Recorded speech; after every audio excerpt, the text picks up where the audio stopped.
అవుతుంది. మరి ఈ ఛానల్ స్టార్ట్ చేసి మరి మీరందరూ చాలామంది సబ్స్క్రైబ్ చేసుకున్నారు, కానీ మీరు వాక్యము వినటం లేదు. కనుక మీరు సబ్స్క్రైబ్ చేసుకుంటారు వల్ల మీకేం ప్రయోజనం లేదు. మీరు వినండి, మీకు సబ్జెక్టు తెలుస్తుంది. కనుక దేవుని వాక్యము మనము నేర్చుకోవాలి. దేవుని వాక్యం మన హృదయంలో ఉండాలి.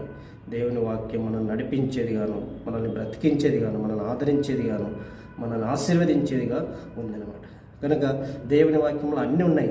మనకి ఏది కావాలో అవన్నీ కూడా దేవుని వాక్యంలో దేవుడు ఉంచాడు. అందుకే మరి బైబిల్ చదవమని మీకు చెప్తున్నాను. నేను కూడా బైబిల్ చదివే యేసు దేవుడని తెలుసుకున్నాను. నాకు ఎవరు సువార్త చెప్పలేదు. చెప్పడానికి కూడా మరి మా వీధికి రావడానికి మరి భయపడేవాళ్ళు.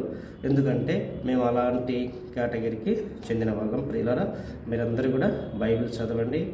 మరి బైబిల్ ఏ కులానికి చెందిన, ఏ మతానికి చెందిన, ఏ దేశానికి చెందిన వాళ్ళైనా సరే పరిశుద్ధ గ్రంథం బైబిల్ దేవుడు మనుషుల కొరకు రాసిన లెటర్ అని మరొకసారి మీకు చెప్తున్నాను.